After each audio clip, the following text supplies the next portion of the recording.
Kamusta na po kayo? Ayan, at ito ay mukhang matutuloy nga yata yung super bagyo na si Nando, no? At sa mga susunod na araw, baka linggo raw ay baka rumagasa ang bagyo at naku po, yung naka-schedule na rally dyan ay hindi natin alam kung ano yung mangyayari. Anyway, sa lahat po ng aking mga subscriber, followers and mga viewers, sana po ay nasa mabuti kayong kalagayan lagi. Saan man po kayo sulok ng daigdig naroroon, mailayo nawa kayo sa lahat ng uri ng sakuna, lahat ng uri ng sakit, lahat ng uri ng problema sa buhay. Bagkos ang darating sa inyo, swerteng walang katapusan. Ayan. At dito naman po sa mga politikong mga kawatan, isa lang po ang pwede kong sabihin sa inyo. Mga matay na lang kayong lahat. At sino ba yung nakapanood sa hearing hapon sa Senado? Ako po, hindi na ako nanood dahil nga maliwanag na talagang kumulimbat ng bilyones itong mga taga-DPWH at saka itong mga congressman. Bakit hindi pa kinakasuhan yung mga yan? Yun lang ang tanong ko. Kailan pa nyo kakasuhan yan? Kaya yun po sinasabi ko rito na itong mga investigasyon na ito ay puro mga grandstanding lang ito para huwag lang makalimutan yung mga pagmumukha nitong mga ungas ng mga senador na ito at saka maging dyan sa Kongreso. Kumbaga, nagpapagwapo, nagpapapugi itong mga animal na ito na hindi naman mga pugi. Di ba? Kitang-kita nyo naman. Ano ba yung mga pagmumukha ng mga nandyan? Yung mga mukha ni Kiko at dyan sa Kongreso ay mukha ni Rigodon na parang laging mayroon nakasalpak na apple dito sa magkabilang pisngi. Kaya ang papangit po nitong mga animal na ito. At pero ang hihilig nilang humarap sa television. At magpapapugi. Sabi ko nga rito, kahit anong gawin nyo, hindi na mababago yung pagtingin ng mga tao sa inyo na kayo ay pare-pareho lang kayong mga kawatan. At nakakalungkot nga po, mayroon po tayong politiko na talagang ito po ay masasabing napakayaman po rito sa atin. Ano? Pero kwan pa rin po, sumausaw rin po pala dyan sa project flood control project na kung saan ay nakakuha ng 2.7 billion pesos. Samantalang napakayaman ito, itong taong ito. At idol ko nga ito idol ko ito. Kaya ibig sabihin, talagang wala na nga talagang mapipili kayo rito. Imagine mo, mga anak pala, 2 congressman. Mga mayor, vice mayor, kanila, governor, nandyan na sa kanila. Tapos napakarami pala nakuhang kontrata rin sa gobyerno. Na yun nga ay nagkakahalaga rin po ng 2.7 billion. Ito po yung sinasabi ko, napakayaman po nito walang duda na napakayaman. Pero bakit kaya ganun? Bakit kaya mga walang kakontintuhan itong mga taong ito? Doon po ako nagtataka talaga. Ito pong ipapanood ko sa inyo na sinasabi kong idol ko po ito. Nasa kanya lahat pagmamay-ari niya ang may mga kwan po ito, may mga airlines po ito na mga paupahan. May mga malalaking kumpanya. Lahat na lang po. Sabi ko nga po, walang kaduda-duda na napakayaman po nito. Pero Yung nga pong tanong ko, bakit sumali pa rito sa flood control project scam na ito? At pangatlo ko na yatang sasabihin ito, ang nagkakahalaga ng project nila na 2.7 billion. O sige nga po, at para lang po makita ninyo at manamnam din nyo, alam ko, idol din nyo ito eh. Hindi lang po ako nag-idolize dito eh. Pero bakit ganun? Pakinggan nyo lang po ha. Lagyan natin itong mikropono. Ayan. Ayan na. Oh. Baluarte ng mga Singson ang Ilocos Sur. Pero bukod sa malaki nilang pangalan sa politika, malaki rin umano ang na-corner na government projects ng kanilang pamilya. Yan ang exclusive agenda report ni Joash Malimban. Isa ang Ilocos Region sa maituturing na land of mega dynasties ayon sa isang report ng Philippine Center for Investigative Journalism o PCIJ. Sa Ilocos Sur, dominated ng pamilyang Singson ang malaking parte ng probinsya sa pamumuno ng kanilang patriarch na si former Governor Luis Chavit Singson. Sa kasalukuyan, nakaupong gobernador ang kapatid ni Manong Chavit na si Jerry Singson at Vice Governor naman ang anak niyang si Ryan. Nakaupo naman bilang 1st District Representative ang isa pang anak ni Chavit na si Ronald Singson at ang pinsan nitong si Christine Singson. Bukod pa yan sa mahigit 10 local positions na hawak ng mga Singson sa buong probinsya. Kilalang businessman si Manong Chavit kahit bago pa man ito sumali sa politika. Kasalukuyan niyang pinamumunuan ang Luis Chavit Singson o LCS Group of Companies na may 12 kumpanya ayon sa website nito. Kabilang ng isang power corporation, isang mining corporation at isang airline operations company. Hindi pa kabilang dyan ang Partas Bus Lines na pagmamayari rin ng dating gobernador. Sa pagsusuri ng Billionaire News Channel, napag-alaman namin na konektado rin sa isang construction firm si Manong Chavit, ang Satrap Construction Corporation o tila binaliktad lamang na Partas. Base sa datos ng DPWH, nakakubra ang kumpanya ng 62 public works contracts sa Ilocos Sur mula 2016 hanggang 2025 na nagkakahalaga ng 2.7 billion pesos. Sa isang 2012 Inquirer.net report, inamin dito ni Singson na pagmamayari ng kanyang pamilya ang nasabing kumpanya. Matapos i-raid ang isang factory sa loob ng property na nakapangalan dito. Sa isang 2018 DPWH contract, isang Reynaldo Atienzar na ang nakalagay na Authorized Managing Officer. Sa isang 2022 contract naman, napalitan muli ito ng isang Rolando Tica. Sa kasalukuyan, isang Engineer Harold Molina na ang nakalagay sa papel bilang presidente ng Satrap Construction Corporation. Sa isang June 21 post, binati ni Molina si Manong Chavit sa kanyang kaarawan na tinawag itong Our Big Boss. Sa magkakaibang okasyon, consistent na nagpo-post ng pagbati ang Facebook page ng Satrap Construction kay Manong Chavit at anak nitong si Vigan City Mayor Randy Singson ng happy birthday from your Satrap Construction family. Sa isang panayam, sinabi ni COMELEC Chairman George Garcia na bagamat maaaring tumakbo ang isang contractor sa isang public position, bawal ang pagkakaroon ng kontrata sa pamahalaan oras na manalo ka. Bawal din daw sa saligang batas ang pagkakaroon ng direct interest ng isang politiko sa isang business, lalo na sa kanyang nasasakupan.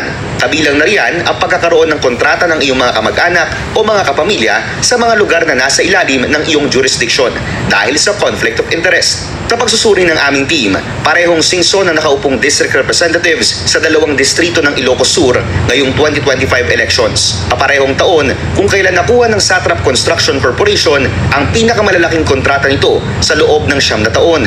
8 public works contracts na nagkakahalaga ng 543 million pesos. Bukod pa riyan ang nakaupong Ako Ilocano Party List Representative na si Richelle Singson Michael mula 2022 na anak din ni Manong Chavit. Although, siyempre, pag sila nanalo na at nangontrata pa sila, ma-anti-graft and corrupt practices sila kasi pinagbabawal nga po yun na magkaroon ng interest.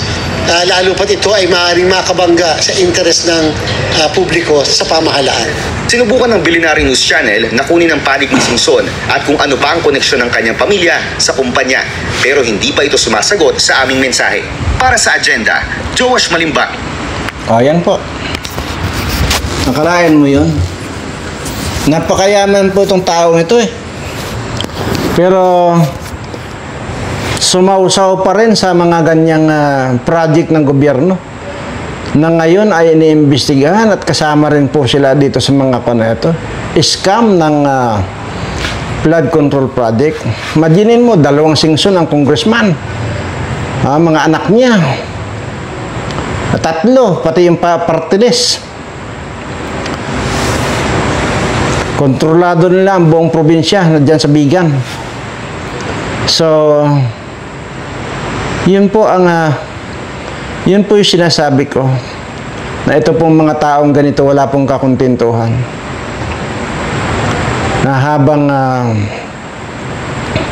nandito naglilimahid at gumagapang sa kagutuman itong ating mga kababayan, sila itong nagpapasasa naman sa kaban ng bayan. Wala pong pagkakaiba rin ito dito sa mga congressman na nandito na mga na-involve din po yan. So anong gagawin natin dito? Sinabi ko na po, hanggat hindi nagigilitan itong mga ito, maniwala kayo sa akin, hindi na kailanman mababago ang sistema natin dito. Tingnan nyo lang yung mga investigasyon magkabila sa House of Representatives at dito sa Senado. Sa tingin nyo may mangyayari dyan? Sigurado po ako wala.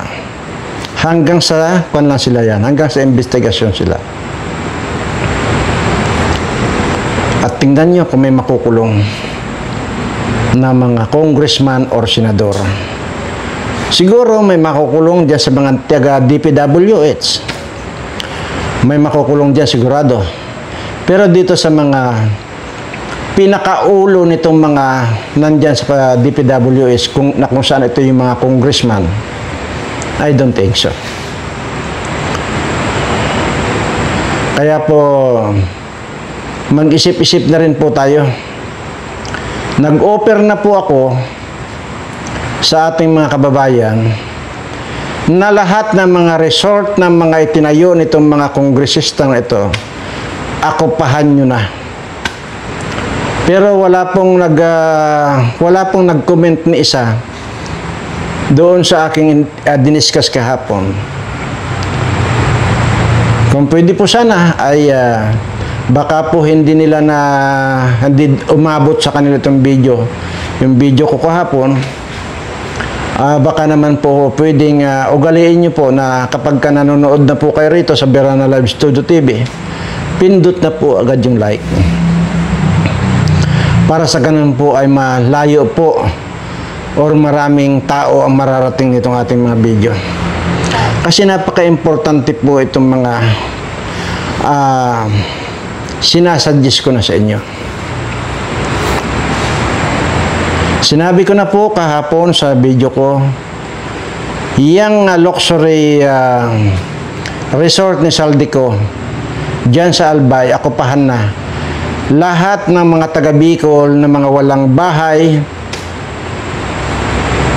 mag-comment lang po kayo sa mga videos ko na interesado kayo, or either isa sa inyo ay umikot na at umikot na dyan kung sino yung mga walang bahay, ilista nyo para kung ready na kayo ay mag-comment na kayo rito na sabihin nyo lang ready na kami para occupyhan ang resort ni Saldico dyan sa Albay.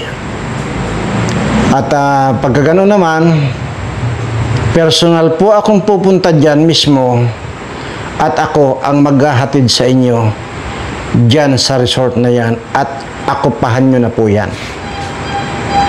Una, sigurado po ako sa sarili ko na pira po ng bayan ang pinagpagawa ng resort na yan. Katunayan, kulang pa po yan. Kulang pa po nga ang buhay nito sinasabi ko Kahit tatadtarin mo ng pinong-pino yan, kulang na kulang na para mabawi natin ang mga kinulimbat nito. Tingnan nyo, yung 5 helicopter niya at saka yung jet niya ay gustong tanggalin din sa Pilipinas, gustong dalhin sa Amerika. Siyempre, pagka dinala doon, iba ng pangalan, hindi na mahabol yan.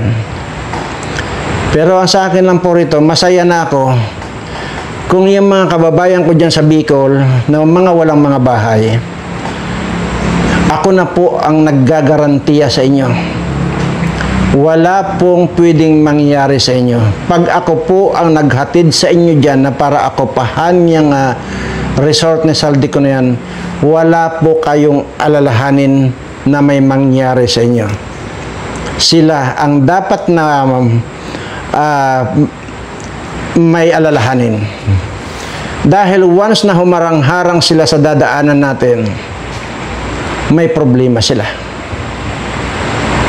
Huwag po kayong mag-alala kahit na sino pa po yung mga gwardiyan niya dyan, kahit ilan pa po yung mga gwardiyan niya dyan. Pag ako ang kasama ninyo, sisiguraduhin ko po sa inyo, dadapa lahat yung mga yan sa akin. Ganon din po yung dito sa yung mga walang bahay po dyan sa Batangas. Akupahan nyo na rin po yung, hindi ko lang po alam dyan kung saan sa Batangas. Kayo na po ang alam nyo na yan. Dyan kayo eh. Ganon din po, mag-message kayo sa akin kung ready na kayo, kung ilan kayo, na okupahan na rin natin itong resort ng mga Atayde. Yan kina Arjo Atayde. Okay? Maliwanag po yan. Uulitin ko lang po. Wala kayong dapat alalahanin, wala kayong dapat ikatakot hanggat ako ang kasama ninyo. Ako ang sasama sa inyo para dalhin kayo doon. Uulitin ko lang po para mawala yung takot ninyo. Walang pwedeng makialam kahit na sino pag ako ang sumama sa inyo. At wala rin pwedeng humarang kapag ako ang kasama ninyo. Dahil yung maglalakas loob na haharang sa atin, sisiguraduhin ko sa inyo on the spot, doon mismo sa kinatatayuan niya, magiging abo. Ganon din po yung dyan din po sa Batangas. Kaya nga po marami kayong mapupuntahan dyan. Mayroon din pong resorts ito sa Diskaya dyan. Siyempre, hindi ko naman po alam. Pero sigurado po ako dahil sila naman po may sabi na may resorts sila dyan sa Batangas. Ganon din po. Kung ano po yung sinabi ko kanina nung una, na sasamahan ko kayo, sasamahan ko po kayo. Pero nakakalungkot. Dahil yung aking pinalabas na video dyan kahapon ay walang pumatos. Bakit kaya? Lahat ng mga hamon ko, lahat ng mga sinasabi kong ganyan, bakit kaya walang pumapatos? Pati yan para sa inyo na, ayaw nyo pa rin patosin to sinasabi ko. Papaano nyong makumpirma kung hindi nyo susubukan? Papaano nyong mapapatunayan itong lahat ng mga pinagsasabi ko kung ayaw nyong subukan? Ayaw nyong patusin itong mga sinasabi ko. Kagaya lamang po kung inyong matatandaan, lahat po nitong mga congressman na mga kawatan,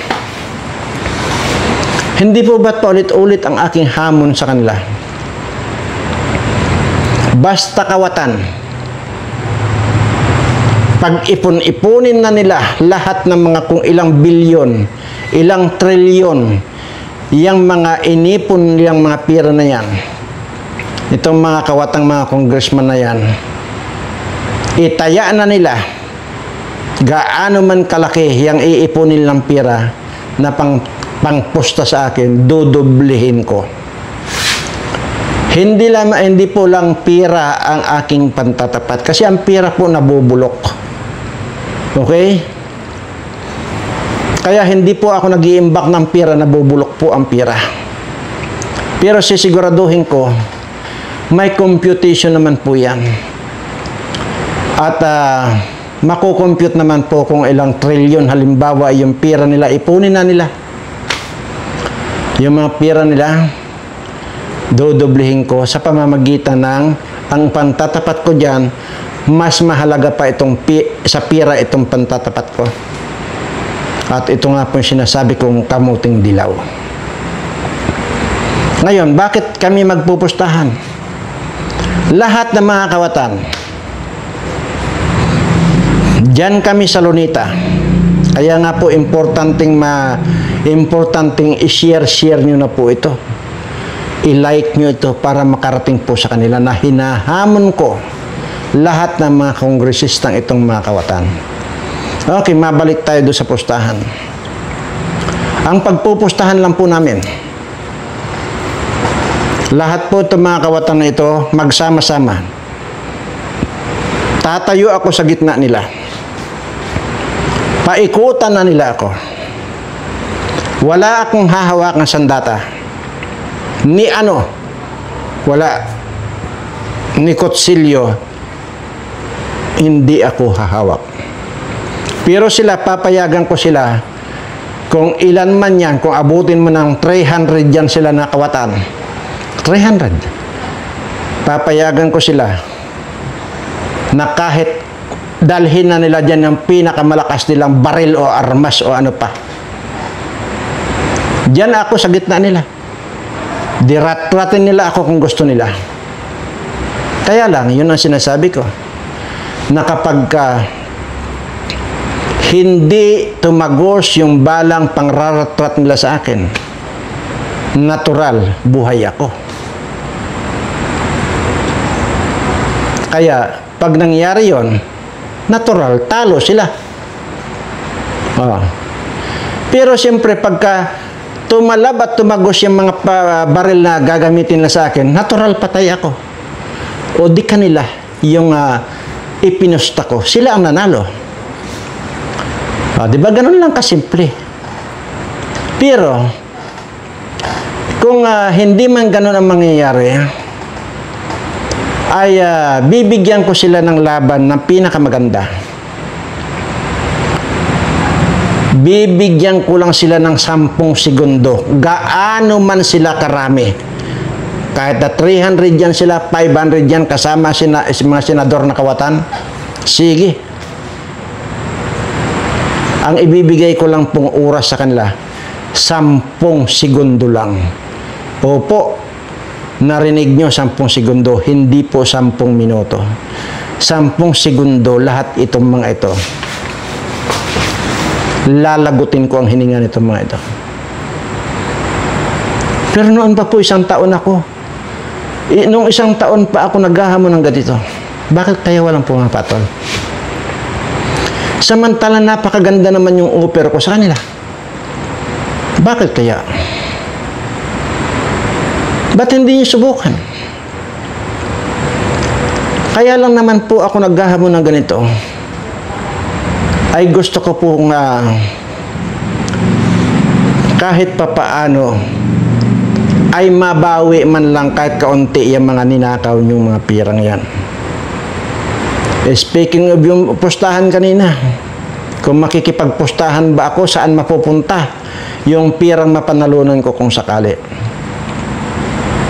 Mapupunta lang po dito sa mga kababayan ko na mga naghihirap nating mga kababayan.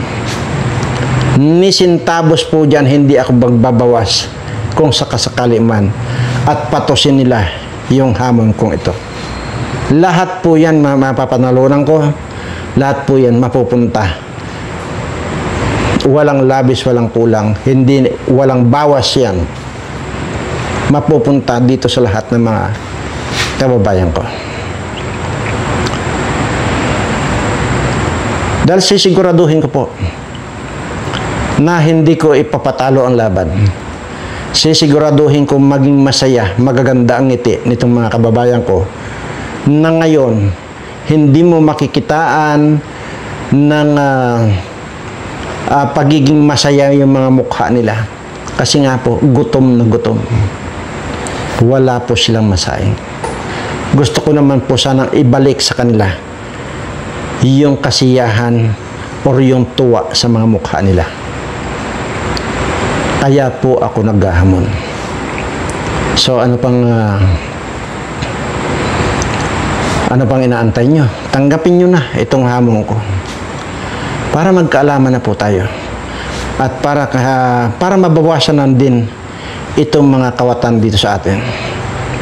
Kasi wala po kayong choice kundi tanggapin ang hamon kong ito. Kasi, bakit sinabi kong walang choice? Tanggapin mo nyo man o hindi ang hamon kong ito, may gagawin din ako sa inyo na para magkamatay kayong lahat. Tandaan nyo yan.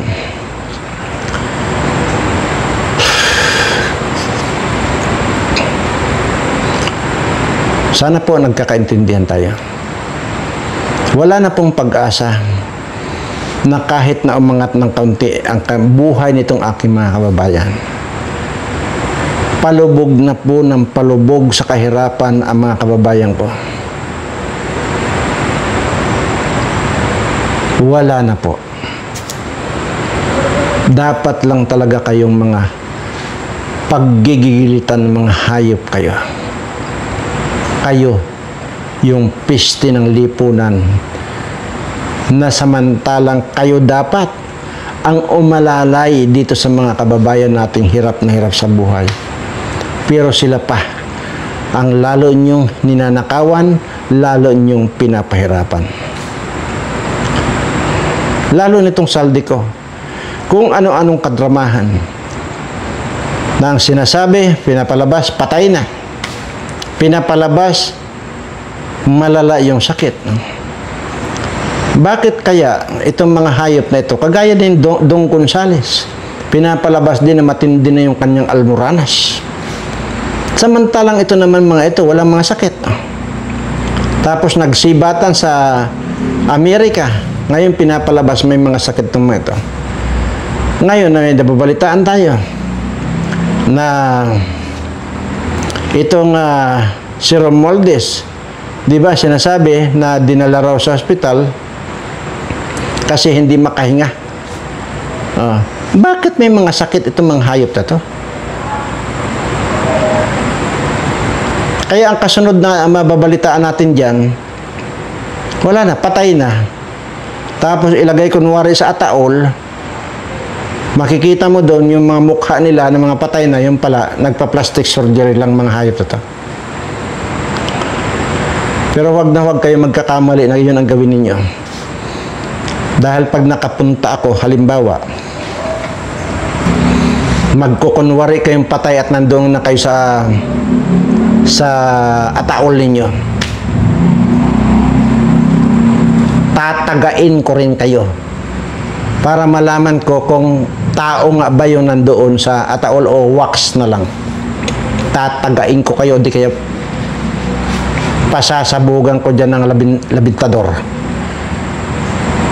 Pag hindi, madali lang naman bumili dyan sa Bukawi ng mga super lulo na mga 5-star o super lulo nga. Sindihan ko isa, ilalagay ko, di malalaman ko kung tao nga o hindi. Huwag na huwag kayo magkakamali. Bullshit kayo. Pagkatapos yung magnakaw, magpapatay-patayan kayo. Pagkatapos yung magnakaw, magsasakit-sakitan kayo. Anyway, pero hindi po yan ang buod ng kwento natin. Dahil ang talaga pong topic natin dito, bagamat maiksi lang, isisingit ko lang, na ito raw po si BBM ay nakikipag-usap na sa mga sundalo or sa Armed Forces of the Philippines. Nagpapahiwatig na magre-resign na siya. Yan po yung ating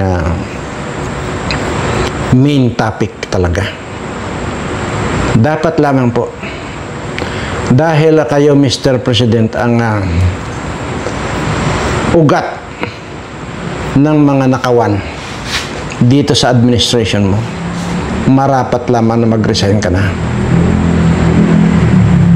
Yan po yung ating mga nababalitaan. So, ibig sabihin, para lang maganda yung kanyang exit, para maalalayan ng mga Armed Forces of the Philippines. So, ayan po yung ating mga nabalitaan. Anyway, hanggat hindi nangyayari yun, ay hindi po tayo dapat maniwala.